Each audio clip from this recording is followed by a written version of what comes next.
Thanks everybody for being here today. This is the vTech Federation on staffing in the federal government. We are here with Brian Beck. Thank you, Brian, so much for being here. I'll let you introduce yourself.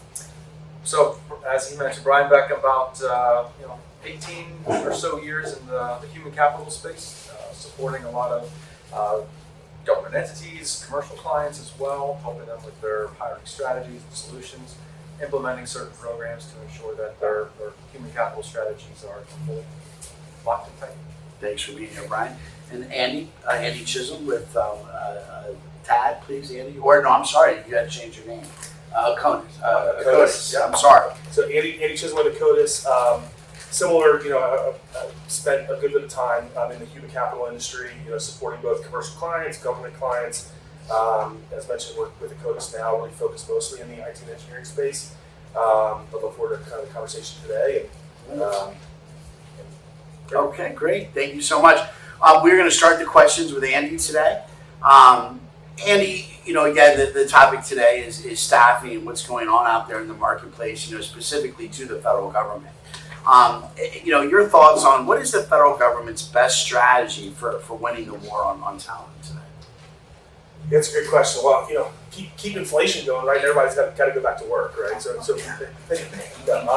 the war on talent's real, right? I mean, there's 11 million more jobs out there than there are for people looking for jobs. I think 4 million people have left the marketplace since the pandemic started. So, those numbers are real. I think we got to change the game a little bit, right? I think traditionally the government sector's value prop has always been the same. It's been, we're going to pay a little bit below market, but we've got great benefits, we've got job security, we've got a good mission.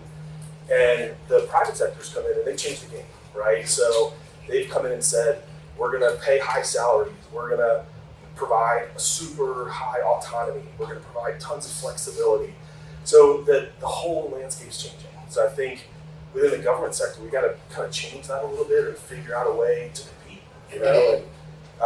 and start with kind of isolating and identifying and recognizing the different types of workers that are out there through generations, and everybody wants different things. So I think it's starting to pick that apart a little bit. I have to answer some follow-up, but just to get things kicked off. I think that's some thoughts. I don't know if you guys have any. Yeah, I think too, you're seeing folks, walking away from clearances, getting really large sign-on bonuses.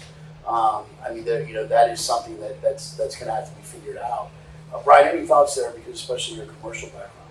Yeah, I think to piggyback a little bit off of what Andy said, something simple, looking at their tech stack, looking at where they could benefit from kind of the latest and the greatest, attracting some of those talent that are eager to be on the cutting edge, leading edge of what's new, what's out there.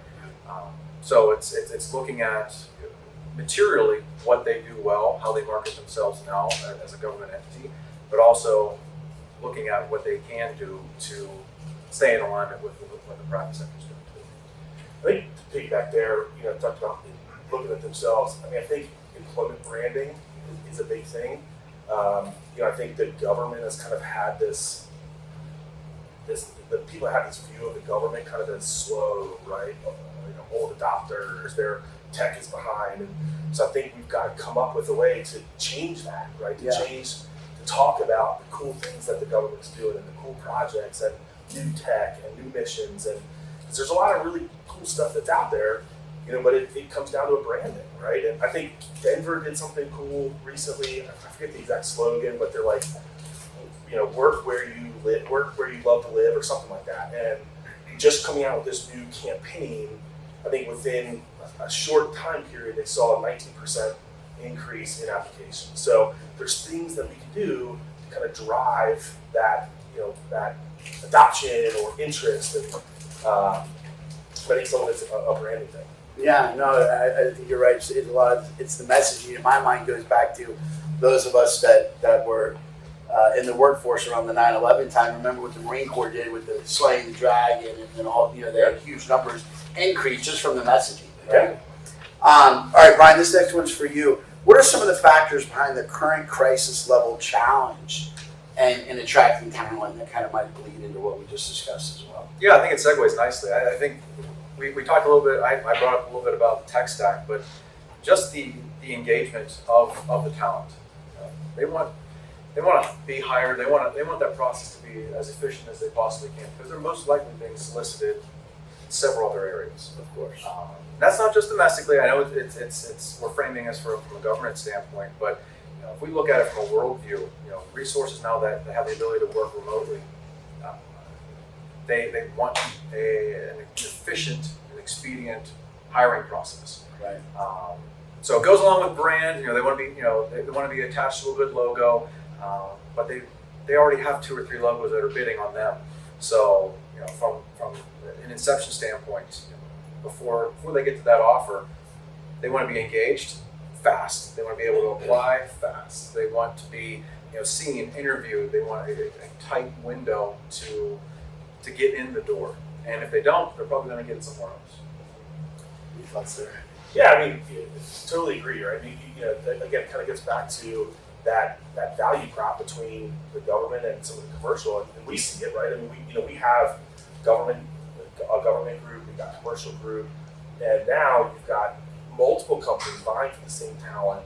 Some that are moving lightning fast because they've recognized that that's what it takes, and then we've got some other candidates and people that are interviewing and going through the process, and it's 4 steps, 5 steps. Then it's how do I get through a clearance process or suitability, and then that process just extends, and then they're getting multiple offers along the way from a commercial entity for more money. But it's a no-brainer for me, right? So I fully agree there. I think that's a great point.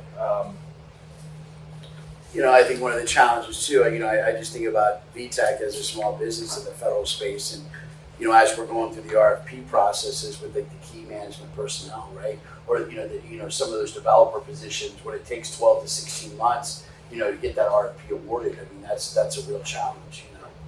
And I also think they're within the government sector. We're locked into rates, right? There's rate constraints that we're locked into that don't exist in the private sector, where wage escalation is happening, and that gap is widening. It's never been wider than it is right now between private sector and public sector, and it's continuing to widen. So, that to me is a major issue, and kind of to the point of the question of like what's causing this crisis: pay, right, and the ability to work remote, and on the private side, the candidate pool is massive, right, because there's not really the same constraints, with work authors. I mean, there's so many things between clearances and work authorizations that the government's constrained to that just don't exist. So they're playing from different pools. Yeah, well said. Well said. Okay, Andy, this next one will lead with you here. In your opinion, what do today's workers want to see from organizations to build a successful career path? Yeah, I think they want organizations to be aligned with their values. I think that's one.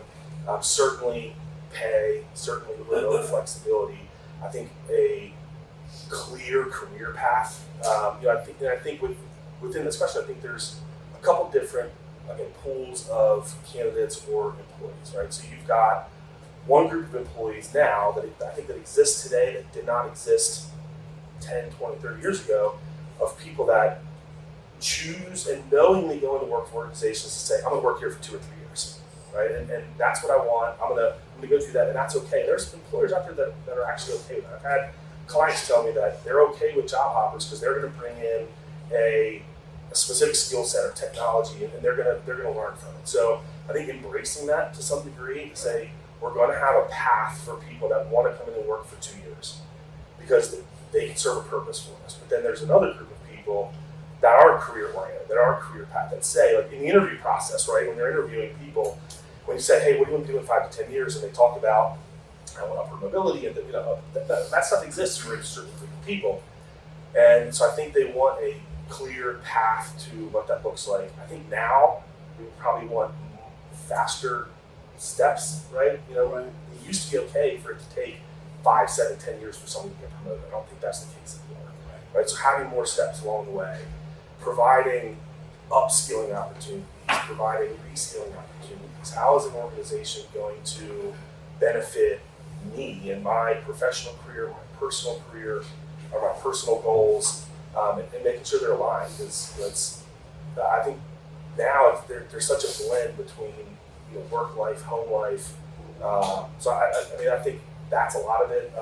But of course, there's always going to be good bosses, leadership, right? I think still one of the top reasons why people leave organizations is still it's their boss, right? Sure. Toxic work environment. So I think making sure that the leadership team and leadership path aligns with what, again, their values, and something that people can relate to, right? Because I think oftentimes we have people that sit in leadership roles that are making decisions for the entire organization that are out of touch, right? They're out of touch with what frontline workers want. So I think being open and communicating with frontline workers, I think is super critical as well. Any thoughts there, Brian? Yeah, I love to piggyback off of this one because this is one that I just read an update or a marketing report from my own company that stated about 25% more people are open to freelancing today. Yes. Freelance, and this is over a 5-year stretch, so kind of pre-COVID, pre-lockdown, where people are now at all levels, upper management, senior management, down to your entry level, mailroom resource potentially, are open to freelance. Sure. It's a challenge because it kind of goes against the grain of traditional staffing, as well as direct employment. So these people are being tapped into private talent pools, public talent pools, where they're a phone call away from going for a 2-month stint here, a 12-month stint there, without representation through staffing firms, and not necessarily being tied to an end client for very long. So these are things that try to understand the talent platforms that are out there, from a government standpoint. How are they marketing themselves? How are they going after this quarter of the population now, this additional quarter of the population that is open to kind of this fly-by-night working arrangement? Right. And when you think about it, if they're being staffed at these high-level, executive-level positions for only 12 months, C-level, just beneath C-level, they're able to catalyze and transform these organizations, Yeah. both public and private, get them thinking about new technology, get them thinking about work life and cultural changes to the workspace. These are all things that trying to attract and retain talent. It's critical that the government's evolving in this capacity, or at least tapping into this capacity, or looking to partner firms that can advise them on how they can do so. Right. The expansion, if you will, of what's already kind of the gig economy, right? Right. I mean, it's growing, in different areas. That's a great point. So, Brian, this one's for you to start off with. What is the key? And I think this is important as we see kind of the baby boomer, generation kind of sunset, if you will, right? But what is the key, in your opinion, for the younger workforce to have an impact within the government? I want to focus on the word impact because I think that's the piece where, and Andy, you were mentioned earlier, as far as social, sustainable practices, the younger workforce wants to have some pride in not only who they work for, but what's the end goal? What's the objective of the work that I'm putting out? Right. How does this factor into climate change? Or how does this factor into maybe at a local level what this DMV area is looking to improve upon?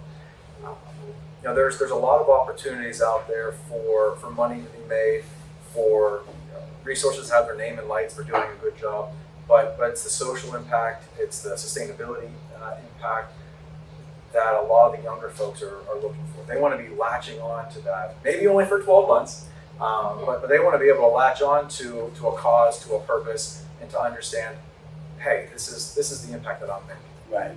It's that purpose work. Sure. Right? Yeah, I think there's a good opportunity within the federal sector for that, right? I mean, I think there's probably no better mission out there than what the government can provide. So I think it comes back to what we talked about earlier, branding. How do you brand that? How do you sell that? I mean, you think about like selling work to employees, but that's almost the approach you have to take in order to attract this talent. And, getting people engaged early and engaging early in campuses and colleges, right, to get people interested in working for the government and truly understand it and change the mindset of old, slow, right, Yeah. big machine to agile, to fun, to cool tech, and what we talked about. So I think there's this perspective change that goes along with it, and then getting people involved with like mentor programs, right, and apprenticeship type programs, and because there's a lot of legacy knowledge that is retiring, that's continuing to retire year after year after year. So how do we replace that? How do we get people engaged and trained to carry that on? I think that's a great point too. It's almost messaging at the program level, right? There's so much purpose at the program level. I think a lot of times, people coming out of school or you must have to be involved with student government or, to understand the government, right? When you're coming out of college, but there's so much purpose behind the mission-oriented programs that are happening. For example, vTech Solution, we are working with the advocacy arm for USDA and helping the farmers get the loans and grants on time to plant the food for the country, right? And I can tell you as an organization, as vTech, it has given us great purpose and developing that tool and helping the farmers, and having that messaging, not at the agency level, but at the program level, like you mentioned, Andy, I think would give that purpose to that younger generation that's coming up. Okay, great point, guys. Andy, this one's for you to start off. What are some of both the tangibles and intangibles that will be key in attracting future talent out of the current marketplace? That makes me think of like the old ping pong and come play billiards with us all day. Obviously, right. The easy answer is salary, right?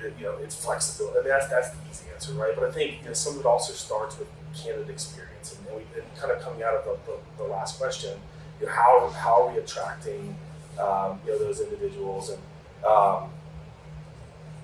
really just kind of understanding the different categories of workers that are out there. Late career, what are they looking for? It may not necessarily be money at that point. It may be more purpose, and understanding early career what they're looking for might be more purpose and mission and flexibility driven. So I think a lot of it comes down to identifying different kind of categories of workers, and it's not all by age, right? But identifying categories of workers and what appeals to them. And certainly there's going to be a cultural aspect to the organization, and an organization's commitment to diversity and inclusion, and a leadership team. So I think there's more to it than pay and flexibility. I do think that is something that helps attract. But once you really kind of get into the depth of an organization, it's the organizational culture and that kind of thing. Yeah, well said. Brian, any thoughts there?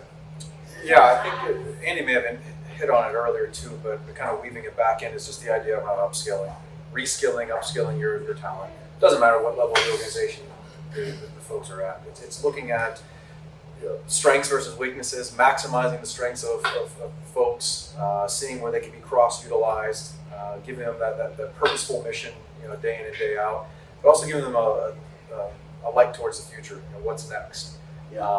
The job security that the tech might change, the environment might change, leadership might change, but I do have a path, and that path is going to include new technology. Maybe that it's going to include just different responsibilities.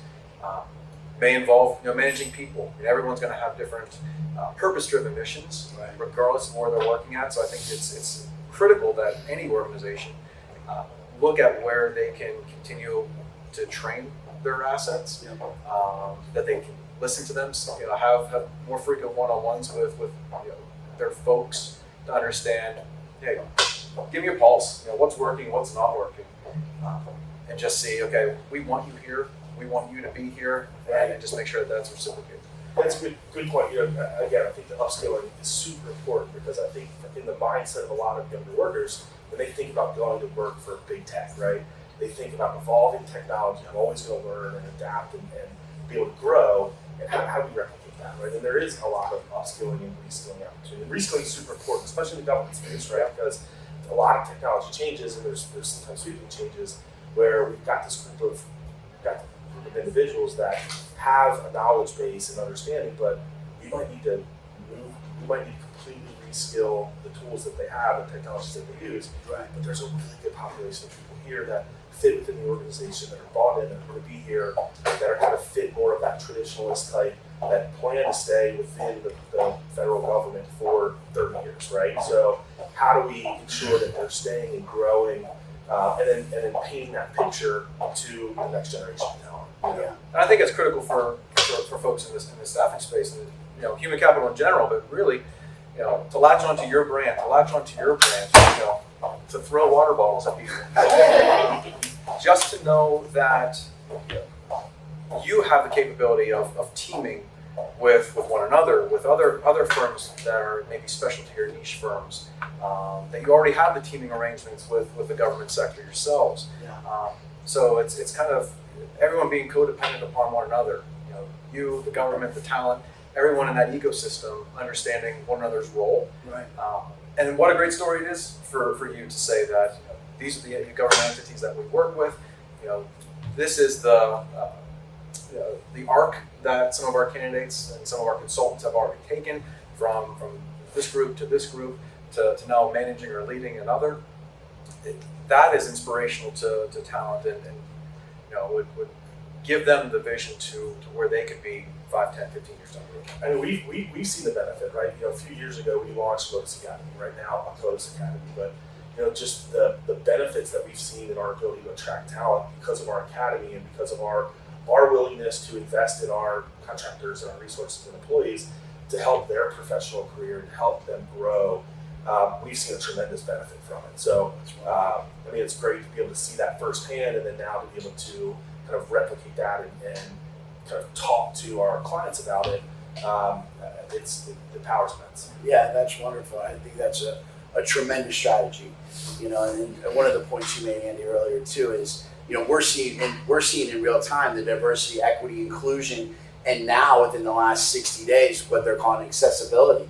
Right, that data is now being tracked not just at the agency level, but those reports are running up to the congressional level as well. They are now, where an agency kind of would hide behind that data before, that is in the forefront now. It's being tracked. Great point, Andy. I think people even ask. I've never seen people ask about that more now in interviews than 100%. ever before, and it's great, right? Yeah. So it's an important topic, and it's great that people are approaching it at the forefront and making it a part of their decision on companies they want to work for. Yeah, great point. Brian, next one's for you to start off with. How serious is the Great Resignation situation? I know that's that buzzword that's out there now. And what can the government do to help fare better as an employer? I feel like we should be debating just how bad it is. Because again, I think you hear stories, one day that are thwarted and kind of rebuked another day. Is it serious? Yes. Is it something that can be fixed? Absolutely. I think when you start looking at the government and what various entities within the government can do, we've hit on a lot of them. It's tapping into the freelance marketplace. Right. It's evolving tech, their own tech stack, looking into ways in which they can be unique and different to attract resources. It's looking towards teaming firms, partnering firms that each of you represent to kind of be the champion for the fight for talent. Working for a very large IT company, working for a niche provider with expertise in certain areas that have equally good stories to tell. I think the government is going to benefit from those types of partnerships. They put out the bid, they put out the recommendations for the work, but for them to actually listen to you, when it comes time to executing, implementing, steering different initiatives, you guys have some great autonomy as far as how projects get completed. So bringing that to the table, I think, is the best way for the government to get what they want, and for you all to be successful as a partner. Yeah, I think two additional things on that. One, I think yes, there is kind of the Great Resignation, but it's also a lot of reshuffling, right? So it's a lot of people moving from here to here and here to here, especially in the government space. And some of that's driving wage escalation, and some, so there's other factors associated with it. I'm also curious to see what are the next 5 to 10 years going to look like as this teenage population moves that just have so many other options, right? I mean, there are so many people out there now that are doing the Reels and TikTok, and they're making money, and they have other options, and they're pressure washing windows and cars. I mean, so I think the landscape has changed on now how teenagers view employment and making money and career paths. I think a lot of that's very different. So I think there's going to be, at some point, instead of the great recipe, great never apply, like there's going to be this group of people out there that just don't apply for traditional jobs like they have in the past. And Right. I don't know what that number looks like, but people are finding alternative ways at a young age to make money that traditionally haven't been done in the past. So I don't know what the next 5 to 10 years looks like, but I think we're going to see another change as this group gets older. Well said. I think, I couldn't agree more. I think it's going to be interesting to see how this plays out. Okay, this question is for both of you. Andy, we'll lead with you. But what are the government recruitment and retention challenges of today? Well, I think we've talked about a lot of them, right? I mean, I think certainly competing with private sector companies that just don't have the same restraints, right? They don't have the same limitations on candidate pool. They don't have the same limitations on LCATs and salary bands, and can make the decision to say, you know what, this person needs X, we'll do it. So I think those are a few, to kind of get started, right? And also, the not inability, but the reduced ability to provide completely remote and completely flexible hiring situations and working situations. I think are a few, to get started with. There's certainly more, but I'm curious what else you think. I think it comes down to, I mentioned before, just the tech stack.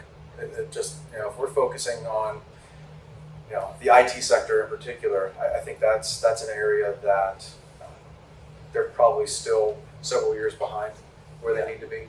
Right. It's still big news when they evolve. It shouldn't be. It should be, like a Microsoft, like an Apple. Oh, did you get a new release? What's the government doing, every other week to enhance systems? Yes.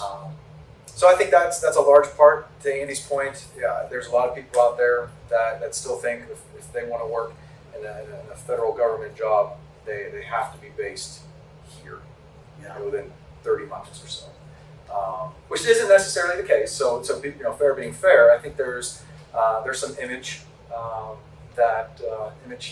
remediation that could potentially take place that could help out who, where, what a government job actually is these days, and whether that comes directly from the government, whether that comes from a McKinsey or either one of you. I think that's something that the more that can get out, the better it will be for them.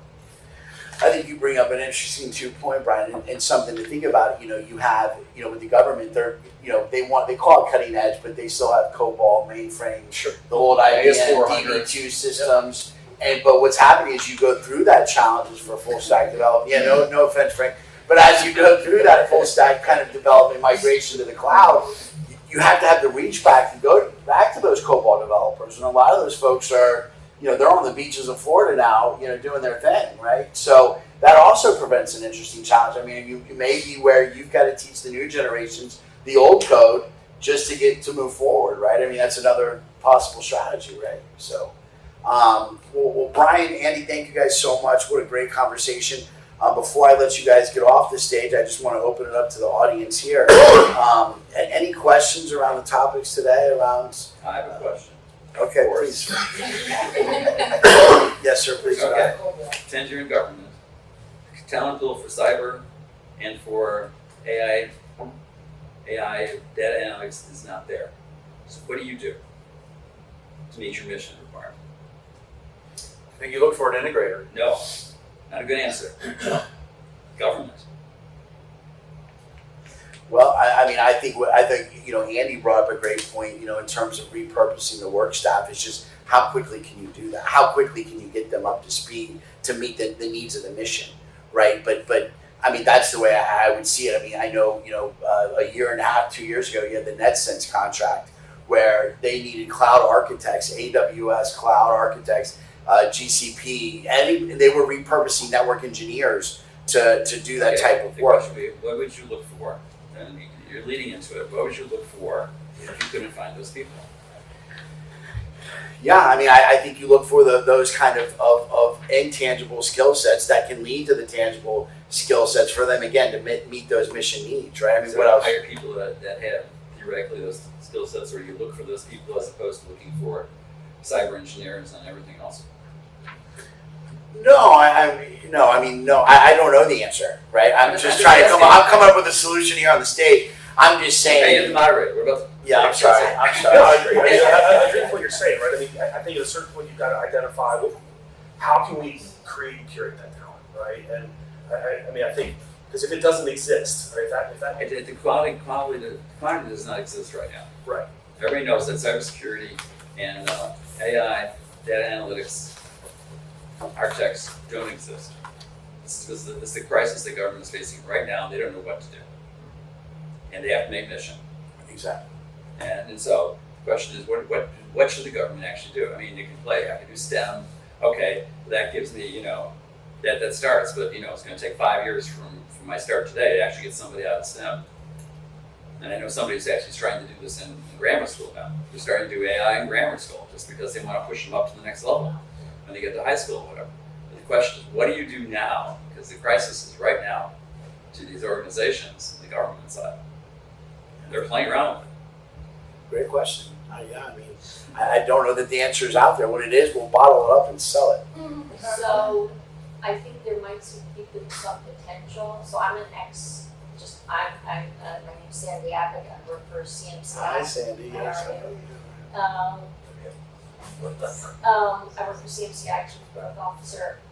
Prior to that, I worked for the federal government for 35 years, so I feel your pain. One of the things that we found is the military. A lot of the military have some very well-trained, well-seasoned folks who they may not have a degree, and here's where it comes in with HR, right? They may not have a degree, but they've been doing this. And they actually have the clearance, so they have the security clearance, but they don't have a 4-year degree. And so maybe one of the things the government will do, or could do, is say, let's see your skill set. I know, like, long ago, even before when I was I heard from my dad that when he went into the government, he had to take a test, right, to see where he fit. Now you don't have that. In fact, now you just write your excellent everything you can get, right? You get your loud right? But the military is a great source, and a lot of these kids are very highly trained. And it may not be that they're trained in AI, but they're doing drone and figuring out where a drone will strike, right?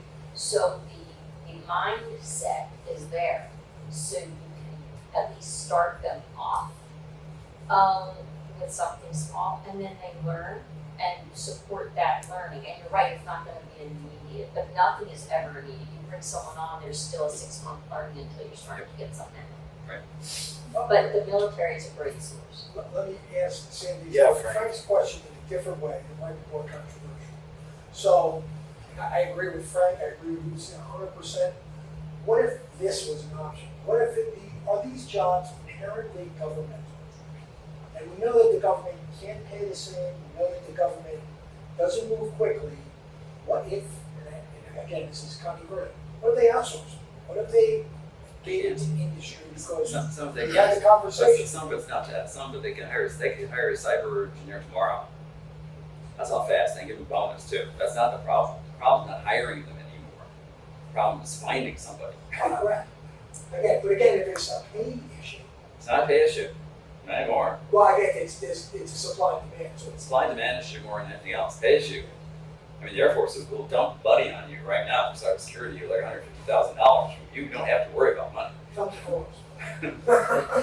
That's not the money issue anymore. The money is there's nobody there, and that's what's recognition. But you know, the question then becomes, what do you look for if you can't find this perfect person? So you've given hiring leaders some terrific ideas to consider. But the data tells us that one group was inordinately impacted by COVID, and that's working moms. And so I would add to the list of veteran talent, working moms that are available and looking for a branded, tech stack driven, flexible gig opportunity. I just wonder, what would your counsel be to hiring leaders to find those working moms? How do they do that? And is that a short-term or near-term solution? People out there that were impacted, they're stay-at-home moms, they're having to deal with kids learning online, and they've got this toolkit that's going underutilized. So what's your counsel there? I think it weaves into Andy's commentary around DE&I. I mean, just tapping into that protected class of older women or women in general. There's companies out there like the Mom Project that are focused on putting women back to work. Agnostic of industry or job type, but you know, that's their mission. There's others out there. They're the biggest one and the one that I have the most friends with, so that's why I mentioned their name. But again, it's looking to partnering, looking to firms that have a specialty or in certain cases a grip on that population.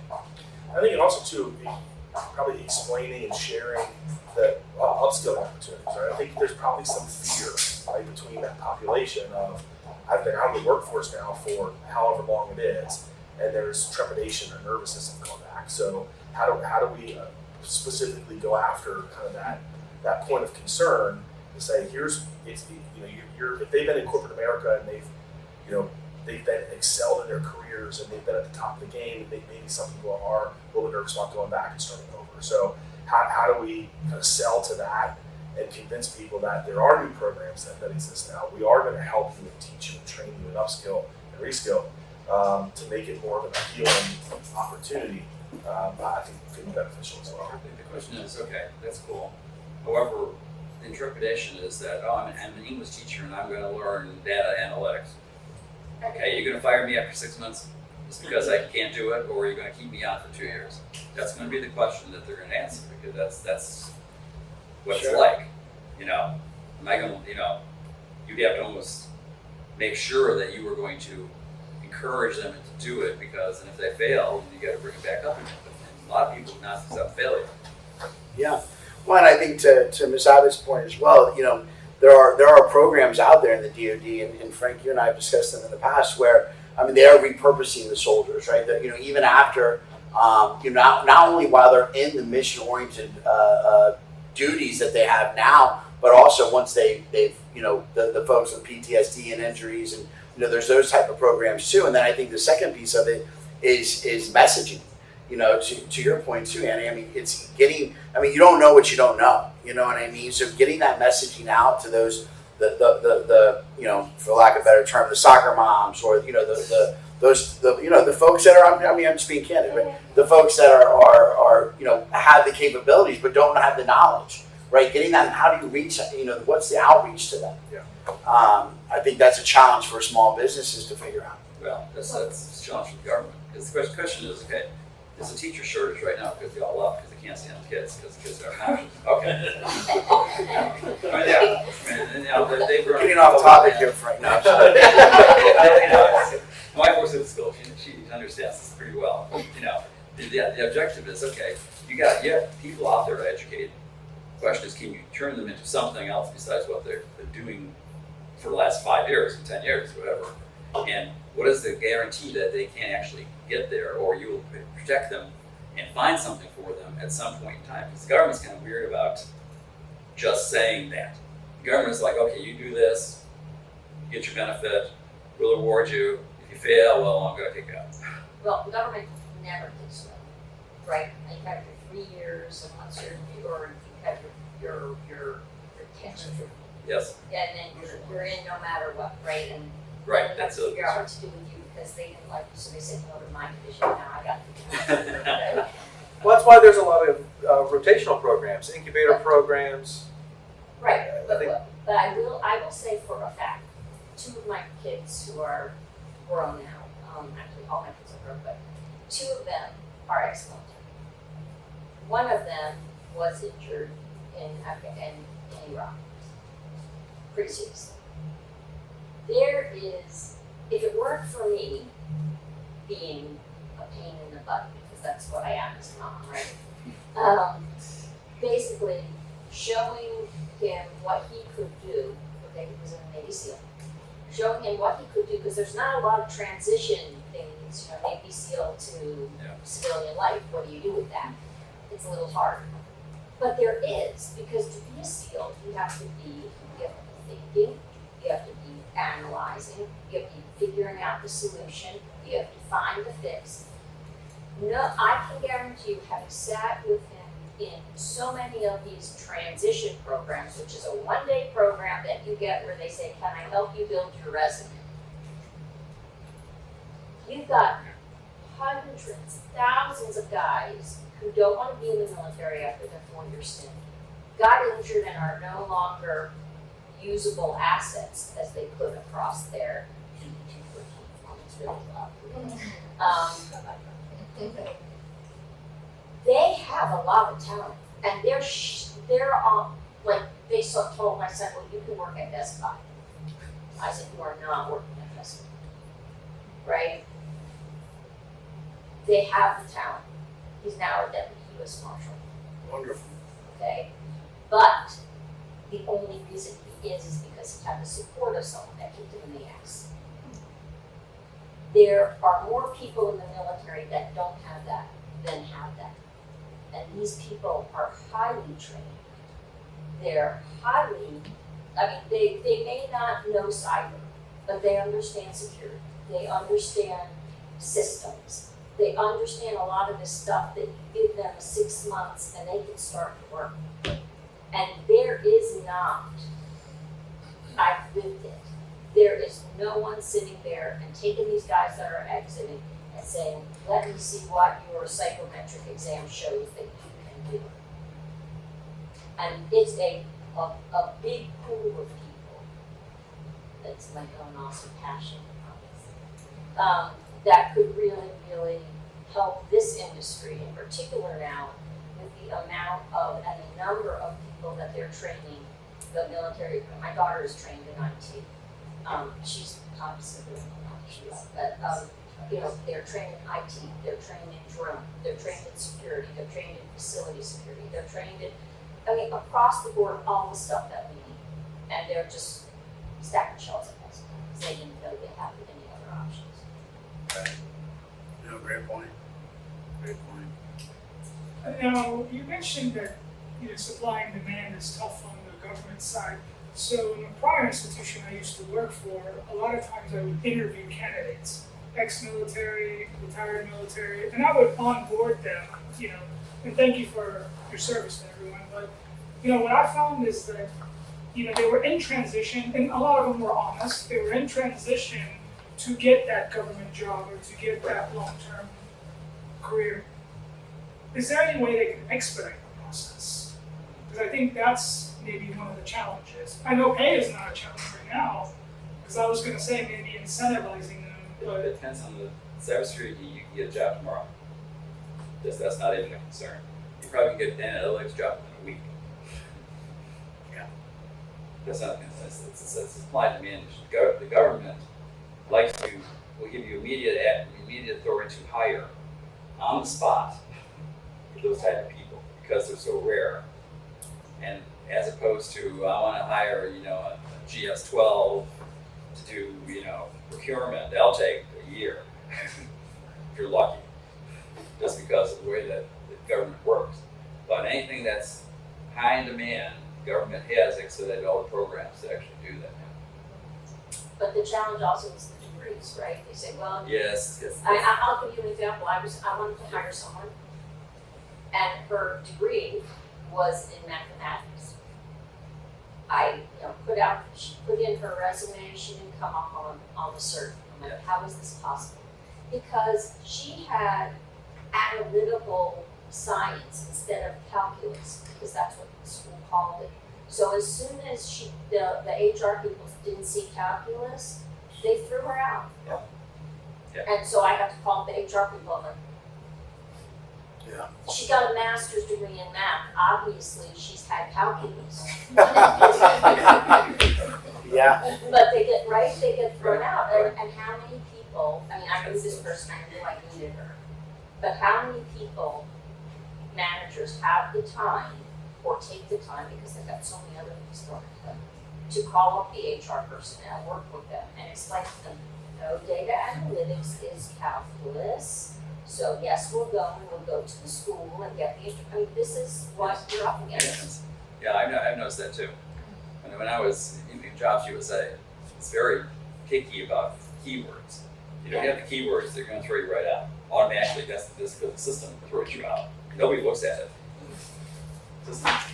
And in the Air Force too, it's the same thing. If I got 23 resumes, right? They came in to get resumes in. If I didn't ask for the resumes, I would say, oh, they'd give me one. So I'd say one is qualified. Yep, And exactly. so the answer is you go, thank you, let me see all.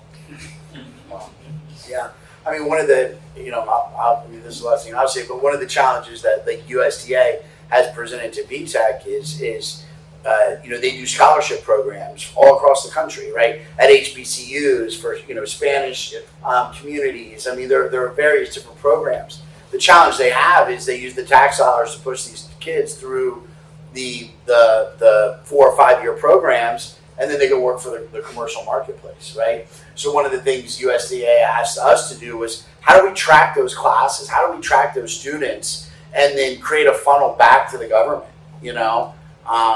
I think that goes back to kind of the messaging, making the government, like Andy was talking about, cool again, right? Making the government something people want to do.